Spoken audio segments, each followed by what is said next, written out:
What's good, everybody? Thank you guys for tuning in to episode 25 of Tune Check. My name is Chris. I'm your host. And on this episode, we're just going to talk about some news that's been popping last week. And then I got two albums that I want to review and talk about at the end. So, let's just get into it. So, the first piece of news I wanted to talk about is Glorilla. So, she became the first female partner for Fenty.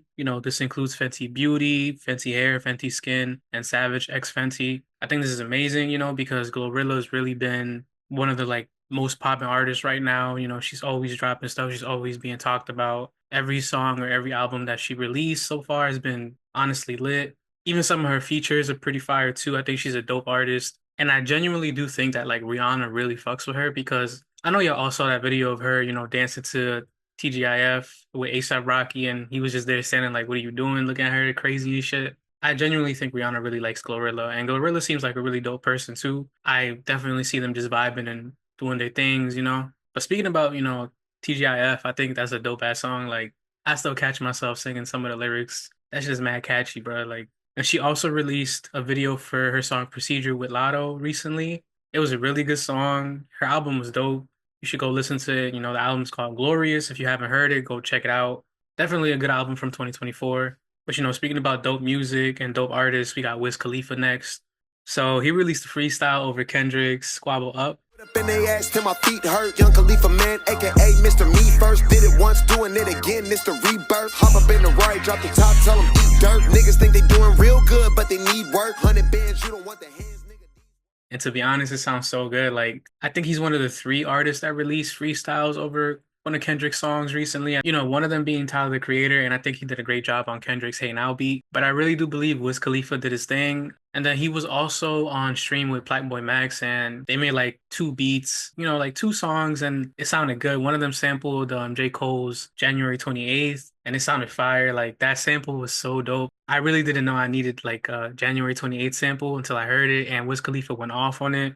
And then, Wiz, he like posted up that he's making music and that he's gonna release something soon. So I'm definitely excited. And another artist that started the year off, pretty well is The Weeknd. He's having a great 2025. His new album dropped. My man performed at the Grammys. He even got an apology from the Grammys. They was like, "Yo, we sorry, for you being snubbed." I think that's dope as fuck. So I could definitely see him winning some Grammys, next year for his album. It's probably gonna sweep as well. But his album, Hurry Up Tomorrow, was projected to sell 380K units, and I think that's great. And I'm pretty sure he's gonna break like streaming records, and it's probably gonna come out in a couple days. So as I already said, he's the artist of the decade. He got album of the year already. I don't care what nobody says. But he also dropped a music video for Red Terror and Open Hearts.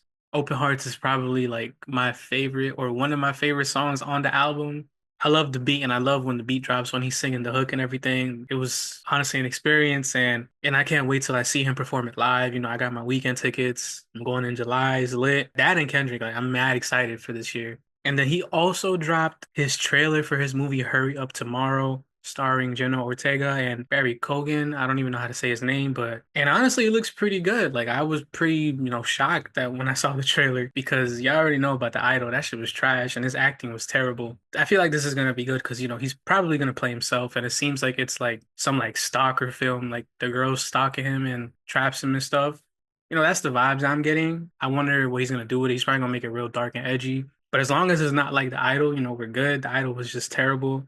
And y'all know it was terrible. I don't want to hear nobody say it was good. Like, that shit was trash. But I'm gonna check it out. I'm not gonna go in with too many high expectations, but I'm gonna still go see it. And speaking about trailers, we got DJ Khaled, and he did some dumb shit. Like, so he basically started his album rollout, right? And he released a trailer for his album featuring Mark Wahlberg and Anthony Ramos. So, I saw both of the actors. I'm like, oh, it's gonna be like this trailer's gonna be like some Transformers thing. Like, what's going on? But to be honest, bro, this trailer was hilarious. Like, from beginning to end, it was just the funniest thing ever. Like, DJ Khaled is such a funny guy. My boy was jumping off buildings. Like, he really jumped off the buildings and rolled. And I was like, there's no way like that you really would survive that, but it's cool though. And it was funny because Anthony was just like, Oh, shit! Yeah, baby! Let's go! You saw that? God did! God did! Let's go! yeah, Anthony Ramos had me crying, bro. But the album, he said, is going to be called Alam of God. And he said Alam means world. So, world of God. And it kind of seems like it's going off the vibe of God Did, his previous album. And God Did was an amazing album. I thought that was probably one of his best albums recently. I still listen to some tracks here and there. Definitely Party. That's probably my favorite song. I love the sample and I like, Quavo and Takeoff's verses on it. I think they did their thing. RIP Takeoff. And he also mentioned that Rihanna could be a possible feature on this album because he released like a little teaser about it. So, I was looking forward to it. And then Rihanna released like a teaser for some music, but it turns out it's just like another Smurf movie. She definitely just played us. And he also said that Drake has two features on this album. This is the one that he was teasing, like at his concert, It's All a Blur, when he had the signs up and it said I got two Drake features on my next album. So this is the album he was talking about. I think within the same day, the next day, Drake shut that shit down. He was like, nah, must be talking about Drake Bell. And I thought that shit was hilarious. Like Drake is really not giving nobody no features. Like he really just doesn't give a fuck right now. He's like, nah. I mean, I get it, like everybody went against him and nobody really was on his side that much, but I feel like he'll get over it and I'll definitely give him Khaled the features, because they've been boys for a minute. So, but it kind of seems like that Drake stimulus package is like done for right now. And DJ Khaled ended up deleting the post. So I was like, damn, Khaled, like you could have just edited the words out. But I'm definitely excited for that Rihanna feature. We haven't really had them on a song together or like on a, popular song together since Wild Thoughts, with Bryson Tiller. And I'm definitely ready for some Rihanna music. Like the 10-year anniversary of Anti just happened like a few days ago, I think. And I was hoping she would drop like, exclusive tracks or something, but I guess it's too much to ask from her. But I mean, I get it. She's a businesswoman. She got like her own things on the side and she's a mother. So I'm not really too impressed on it, but I'm really hoping we do get some music from her. I think it'll be dope. But I'm looking forward to this Khaled album. I think it's going to be really good. And then next we got Kanye. Man, this guy, bro, like you don't understand. Like he be getting me so frustrated, bro. But let's start with the good stuff. And let's start with like the less crazy antics. So he's been talked about a lot recently. He's been in and out of headlines for what happened at the Grammys. His wife walked the red carpet naked, and they left afterwards. People were saying that they got escorted out, and then it turns out that he just ended up leaving. But I went through all of that on my last episode, my Grammys recap, so go check it out, episode 24. But on that same day, he dropped a new episode of his podcast on Yeezy.com. I also mentioned that as well. And it's called The Download. And he basically just, spoke about Kendrick, spoke about the Drake beef, saying that, Kendrick took Drake out for now. Like, he's just going to make a comeback. Kanye was like, oh, nobody could lose to Kendrick. I'm the only one that could beat him because I'm like a super genius and shit. I was thinking about it. I'm like, I don't even think you could beat him. Like, yeah, you could rap and you make great music, your production is fire, but I don't think that you're really on par with this man because he'll definitely say some shit about you, like for sure. Because you've been going kind of crazy recently, especially like today and last night, like you was wilding. So if you ever do beef with him, like he's gonna destroy you off just one song. And then he also posted up, glorifying that his wife was the most schooled person on the planet the day after the Grammys because of the stunt that they pulled. But I mean, obviously she's gonna be Googled because you just had her walking the whole thing just naked. Like, what are you talking about? You act like she didn't do none of that. It's fucking ridiculous. Man had his whole wife just walking the carpet naked, like with just a dress on where you could see everything. And then he then goes on to say that he's not bipolar, that he's autistic. And like I said, bro, this guy will just say anything, just to like have buzz around him and do anything just to have buzz around him. And when he said that, I'm just like, yo, what are you talking about? Like, just go to the doctor and go get tested or something. Like, and then he spoke about his daughter as well, Northwest, and how like he wants to help guide her so that way she could be as big as him, like, and I thought that part was cool. I'm like, he's always been a good dad to his kids. And I said this before, like multiple times, I definitely see his kids being like these really big, impactful people when they get older because, he's Kanye. So they're definitely going to be just like him. And they're definitely going to do something that's like impactful. And he really is one of the most influential people. And he influenced so many rappers, his clothes, his shoes, like, you can't really deny that. So I definitely think his kids are probably going to be on the same boat. And then Kanye also spoke about using AI, in music creation on his podcast episode. And he kind of was making a comparison of how, people didn't like sampling when it first came out. People started doing it, that they didn't like auto tune when people started doing it in music. And the same thing with EDM. People hated it. And AI is looked at like, oh no, that's crazy right now too. So I definitely see that. And he kind of like showed himself, and he also showed like a little clip of him using AI, to make a song. And honestly, it was pretty dope. I'm not gonna lie. I definitely like feel like if Kanye really does use AI in his music, I could see a lot of people doing the same thing. Like I just said, he's one of the most influential people on this planet. Every time he does something, people just copy him and do the same thing. So I definitely see, other people jumping on that boat and doing the same thing. And then he also revealed that Bully's dropping on June 15th on North's birthday. So, that's a good couple months away. So I'm excited. And I'm pretty sure we might get Vultures 3 this year too. Not really too sure. I mean, if his album Bully does come out in June, that'd be lit. But I'm honestly not really too sure. And I mean, I want to check it out, but like I said, he's wilding right now. So it's just like, do I really want to listen to this? Because he probably gonna say some crazy shit. But before we get into like his recent antics, like Ty Dolla $ign also previewed a song with Kanye on social media called Wheels Fall Off from his, upcoming album Tycoon. It sounded alright. It didn't really sound too crazy. You can't really hear it in the background too much. I don't remember when was the last time we got a Ty Dolla $ign album, but this is probably gonna be fire though. He's always really good with his features and everything. So I think he's gonna do a good job on this album. But yeah, bro, like since last night to this morning, bro, Kanye's just been on a rant. He's talking about Diddy, that he should be released, and he asked Donald Trump to release him, and that he was showing basically support for him. Then he started talking about like Chris Brown, and I'm just like, why are you mentioning Chris? Like he really be trying to stay out the bullshit. But everybody was really focused on this whole Diddy thing, and he ended up releasing like Sean John and Yeezy clothes, like a collab this morning. And I'm just like, what are you doing, bro? Like, do you not care about your image no more? And he was like, oh, I'm a billionaire. I could do whatever I want. Nobody could say anything to me. Like, I understand that, but bro, like, you just look crazy right now. And then he started going off with his, Nazi stuff and Hitler and all of that stuff. And I'm just like, what are you doing, bro? Like, did you not like learn from the last time? Like, I get that he does this when he has something coming out or like when he released something, to like have people talk about him and get that buzz so people could be interested in buying stuff. But it's just like, bro, like, keep this shit to yourself. This is something that should not be out there. But like this is something you shouldn't really be saying like that. This shit is crazy. And it's just like, yo, like you're really pushing more people away from you. Like I know you got these albums coming out, but honestly, like I'm not even sure if I'm gonna listen to them. Like I'm excited. I was excited for them and I am, but it's just like, bro, like, do I really want to pay attention to this? Because you probably gonna say something crazy on one of the songs and I'm gonna just be like, yo, what are you doing? Like, you know what I mean? And you have kids too, bro. Like you've already accomplished so much and people held you at like a really high regard and stuff and other artists too. But it's just like, bro, like what is going on with you? Like you really need to chill. But on to the last piece of news. We got Drake.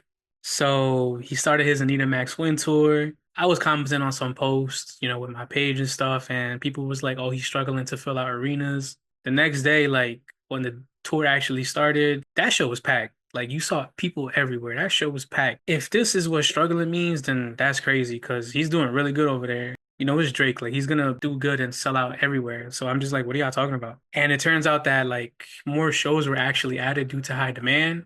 A lot of people saying that it's cat, but based off the first two shows, I'm just like, yeah, like I could see it happening.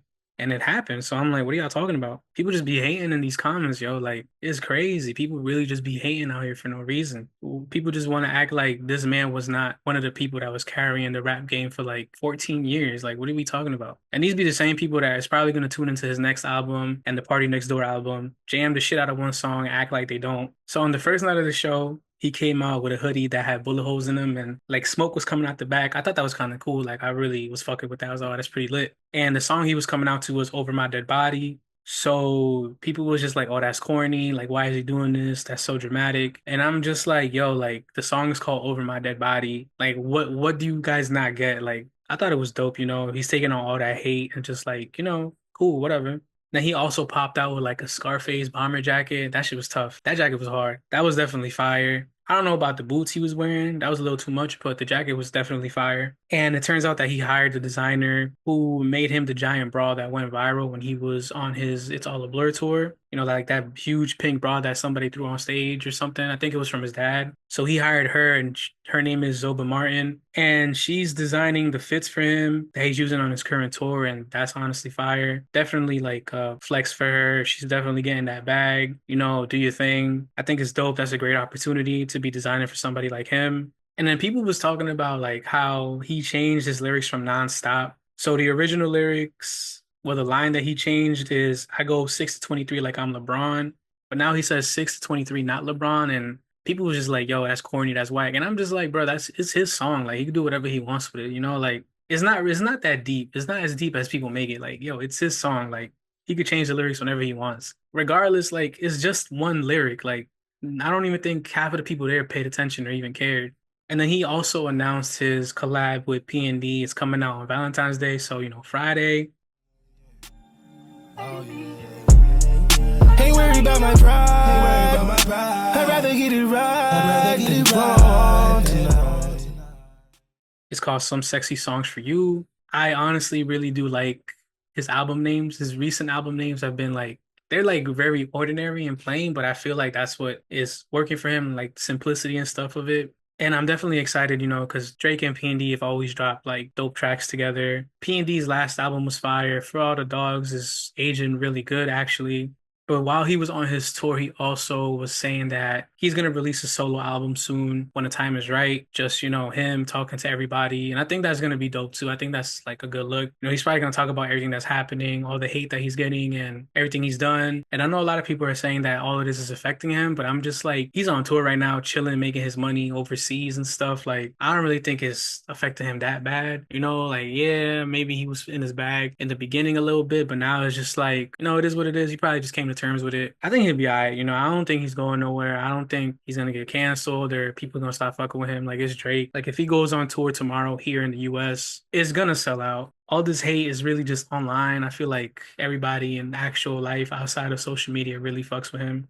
But now let's get into these album reviews. I only got two. So we're gonna start off with Tyga's album, NSFW, 17 songs, 46 minutes long. Features are Mike Sherm, Big Sean, Flo Milli, Lil Wayne, Sensia, Cher, Lil Tay J, and Ty Dolla $ign. So my favorite songs is It Ain't Safe, Adrenaline, GFU, Underdog, Dumb, Pop It Off, and Magnetic. I was really fucking with like the intro track, It Ain't Safe, and I love the transitions between the first three tracks of the album. I thought they were really dope. The second track, Adrenaline, that shit was a bop. His flow and the beat definitely like made the song. I thought it was dope. I think he really slid on that, did his thing. Tyga is definitely a certified hit maker. Every time he releases a song, it's definitely a hit. It's always going viral. It's always doing good. So, I expected nothing less coming into this album. I was for sure gonna get like a good amount of songs I was gonna fuck with, and that's what happened. Then, GFU was fire too, but I didn't really like the feature. Mike Sherm, he was a feature on this. I feel like he wasn't the best person to really put on this track. He sounded like he was misplaced because he popped up at the end and it didn't really,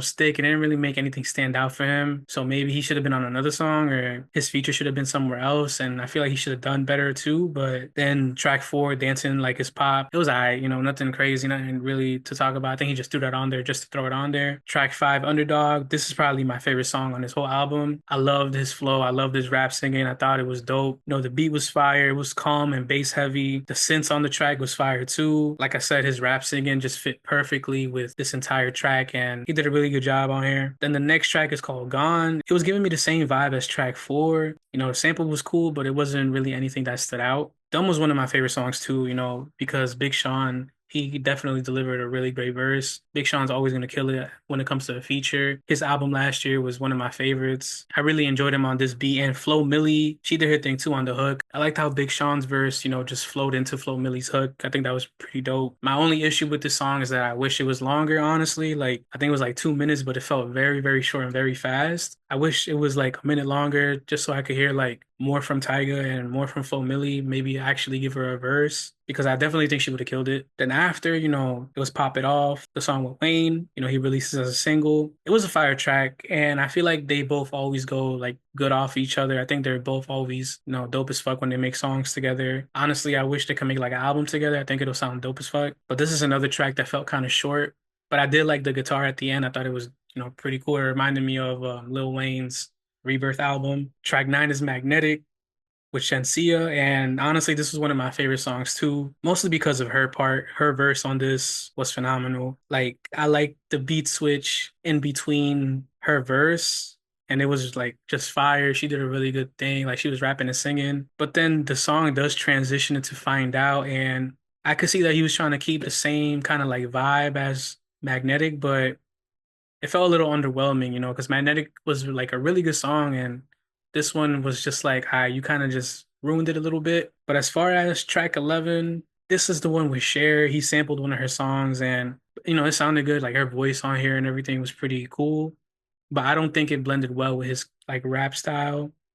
I feel like he should have used the sample in a different way. I didn't really get the sense that this song was complete, but it was all right though. Like, but I just kind of wish it was done differently. But then after track 11, the next couple of songs weren't really his strongest ones. They all kind of sounded real basic. Like he kind of just added these just to like say the album was done. You could have just kept it at like 12 songs, because the last songs wasn't your best really. But on this album, Tyga is just doing Tyga. He has these real confident lyrics, cocky as fuck. His flows are always going to be great. His beat selections are always going to be great. Overall, it's a really good project. And it's something I could definitely see myself, go back and listen to. It has that replay value for me. And the features was all right, except for like Mike. This album is very like unfiltered and very raunchy and stuff. And it has like some chill songs as well, like Gone and Dancing Like It's Pop. Is it top 10 worthy? Not really. I don't think so. I gotta see what else comes out. I gotta see how this ages throughout the year and how many times I go back and listen to it. Because there'd be like some albums that is like top 10, like for the year. Like The Weeknd, for example, like that's album of the year because this shit was just phenomenal. But this one, I gotta like listen to it a little bit more, see how I feel about it, see how many times I play it and stuff.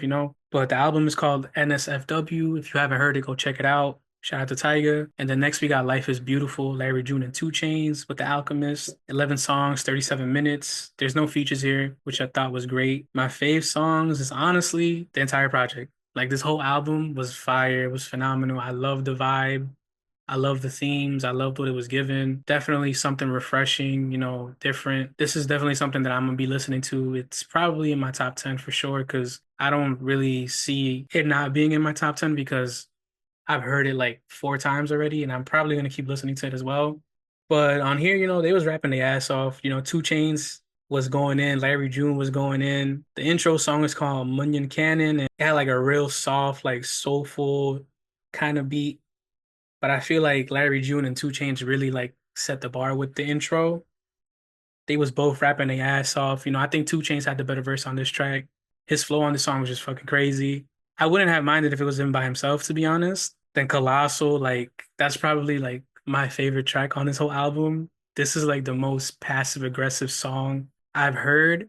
And yo, like Larry June, bro, like shout out to Larry June, bro. Like he's been doing his thing, especially with his album that came out last year. His flow on this song, when he got on towards the end, I was like, yo, he just killed it. Like, fuck whatever 2 Chainz was saying. Like, this guy just destroyed his entire track. And this is like a song I wouldn't have mind if it was him by himself, to be honest. But track 3 is called I've Been. I really loved it. I enjoyed it. I like the production here. The beat was probably one of my favorites on this whole album. All the beats here are fire, but this one really like stood out to me, just like Colossal. And I feel like this is one of the beats that definitely like emphasizes, the theme of the album, Life is Beautiful. It was very soulful and very cinematic. LLC was a good song too. It kind of sounded like Colossal. It was a little repetitive to me, but it was a good track. Bad Choice is when they pick up the tempo a little bit.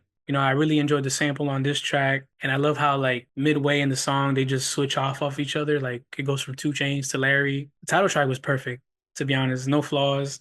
They both delivered great bars. Their delivery on there was amazing. Then the next track after the title track is called Generation. The beat is a bit different. They kind of like go into this trap feel, with the hi-hats and everything. It was a nice shift to the mood. Track 6 goes back to the soulful, jazzy beats, and they just keep talking their shit. And then track 7 is Epiphany. This is probably one of my favorite songs on the album as well. And then the last 2 tracks was a really great close to the whole album, especially since Larry does like this rap singing kind of thing. And then 2 Chainz delivers the final verse on the song, and it was a really good send-off. It doesn't really leave you wanting more. This was like a perfect length album. And The Alchemist is just a great producer, bro. Like he's definitely one of the GOATs from all the artists that he's worked with. And he really delivered with these beats. Like it's fucking crazy. Every time I hear an Alchemist track, it's just like, yo, like what are you on, bro? Like how do you come up with these things? Because they're just so good. Like you don't understand, bro. Like it's just amazing. He definitely has a distinct style, and I love it. And I love this project because, it was definitely different from the substance and music we get now. We're constantly flooded with trap and drill, like a lot. And this was very refreshing. Great start to the year, great start to February, honestly. They're just rapping about like luxury stuff, being out there hustling. and their success through everything, just really flexing and stuff, keeping that theme of life being beautiful consistent throughout the whole album, especially with the beats. Each track helps demonstrate Larry and 2 Chainz, ability to rap and like their strengths and stuff. They both had great deliveries, they had great flows, and it was kind of like they was competing with each other, and I felt that definitely. Because some songs Larry had the best verse, and some other songs 2 Chainz had the best verse. And to be honest, The Alchemist was really like what helped set the tone because his production was top tier. Like I said, nobody else could have made this album or produced this album. His beats were just so soulful and just like full of jazz elements. They did a good job blending their styles. And if you haven't heard this, go check it out. It's called Life is Beautiful. Do yourself a favor for real. But with that, we reached the end of the episode. Thank you guys for listening. Thank you guys for checking it out. Go check out my previous episodes. Like, follow, and subscribe. Download the videos, download the audio. I'm on all these streaming services. Just click the link in my bio. They're also here on the screen. Share this with everybody, your friends, families, coworkers, people at the store, down the block, people on the street, whoever, grandmas, uncles, all of that, people at work. But if there's anything you guys are listening to that you guys want me to check out or like talk about, let me know and I'll do it. As long as it's good, nah. I'm gonna tell you if it's good and I'm gonna tell you if it's bad. But if it's bad, we're not really gonna speak about it. But if it's good, I'm gonna definitely say something. Hope you guys have a great week. Super Bowl's coming up, so I'm gonna definitely talk about that. I'm excited for that. I'm trying to see what his performance is gonna be like, Kendrick's. But thank you guys for listening again, and I hope you guys all have a great week. And I'll catch you guys next time. Peace.